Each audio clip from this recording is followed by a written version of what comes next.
सारा ओडिशा महाविषुव संक्रांति तथा ओडिया नववर्ष पालन ପାଇଁ उत्सव मुखर होई उठिछि। एही परिप्रेक्षी दशरथपुर ब्लॉक डाहाणहता पंचायत मां कुआंस मंगला पीठरे द्वादशतम वार्षिक मंगला महोत्सव उद्घाटित हो जायछि। आजिर मंगला महोत्सव को महोत्सवर कमिटीर सभापति तथा जाजपुर वरिष्ठ समाजसेवी कर्नाटक केशरी दास मुख्य अतिथि रूपे जोगदेई प्रदीप प्रज्वलन करी उद्घाटन करथिले। मंगला उन्नयन कमिटीर सभापति अजय कुमार महांती प्रारंभिक सूचना और अतिथि परिचय प्रदान करथिले। उक्त उत्सव में सम्मानित अतिथि रूपे दशरथपुर पंचायत समिति अध्यक्ष दिगंबर मल्लिक, 7 नंबर जोन जिला परिषद सभ्या नीनाराणी सामल, 6 नंबर जिला परिषद सभ्या मामिना मल्लिक, डाहाणहता पंचायत सरपंच पद्मावती विश्वाल, डाहाणहता पंचायत समिति सभ्या सस्मिता जेना, चंपेईपाड़ सरपंच हिमांशु नायक, दशरथपुर पंचायत समिति सभ्य प्रशांत मल्लिक, छचिणा पंचायत समिति सभ्य सत्यप्रसन्न महापात्र, शिक्षाविद हरेराम पंडा, समाजसेवी नकुलचरण नायक प्रमुख जोग देथिले। एही परिप्रेक्षी मंगला महोत्सव कमिटी पक्षरु पाटुआ मानंकु अतिथि मानंकु द्वारा संबोधित करा जायतिबा बेले पटुआ मानंकु द्वारा नृत्य परिवेषण करा जायतिला। 50,000 ऊर्ध्व दर्शक एभली मनोरम दृश्य को बेस उपभोग करथिले। मंगला महोत्सव कमिटी तरफरु भक्त मानंको पई ठंडा पानीय जल और प्रसाद सेवनर बंदोबस्त करा जायतिबा बेले दशरथपुर थाना पुलिस प्रशासन पक्षरु आईन श्रृंखला बजाय रखिबा पई पुलिस फोर्स मुतयन करा जायतिला।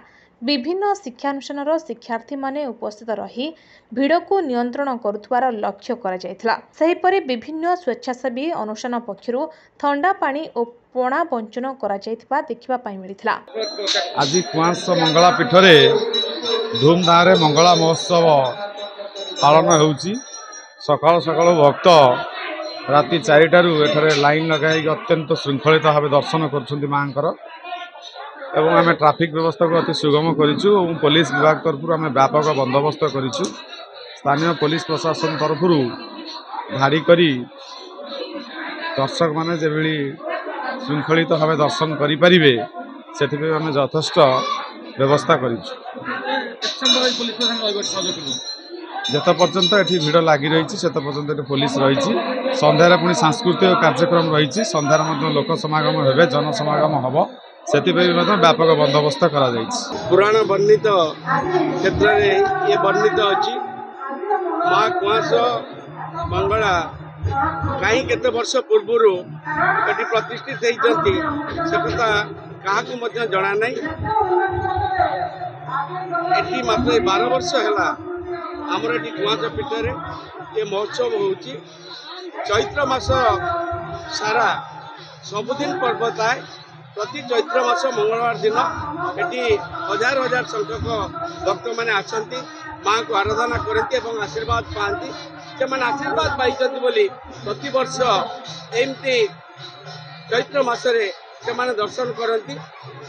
12 वर्ष है जो महोत्सव हो आज आपने जो कुआंस पीठर देखुंत कि उन्नति होती आहरी माननीय विधायक प्रणव प्रकाश दास महोदय 1 कोटी टंका अनुदान देइचंती जो कुआंस मंगलार पोखरी तो आरंभ कर पार्क पर्यंत आहरी बहुत गुड़े काम अच्छी हम ये जो 12 वर्ष है आमर माननीय कर्नाटक दास महोदय नेतृत्व में ये महोत्सव हो महोत्सव 3 दिन धरिकी चले और विभिन्न साहित्यिक आरंभ कर राजनेता माने ये मंच को आसती और सांस्कृतिक कार्यक्रम हुए।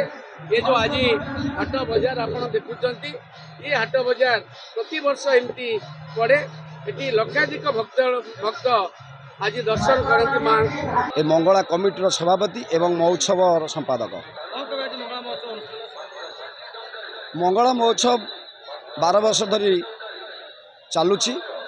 आपण माने देखुथिबे आज जो बड़िया खरा घर लोक बाहरी पारिबे नहीं किंतु माँ को टिके दर्शन करने पाई खरा को खातिर करना भक्त माने आसी माँ को दर्शन करचंती एवं एठी जो पाटुआ मंचरे आमे जो महोत्सव तरफ समर्थित कलु आपण माने सब देखुथिबे तांको समर्थित करागला समय रे भक्त माने केमिति केवल देखिबा पाई केमिति चढ़ा चढ़ी हेले आपण सब देखुथिबे। जाजपुर जिला प्रतिनिधि जयप्रकाश नायकों रिपोर्ट नीलाद्रिश मीडिया लाइव।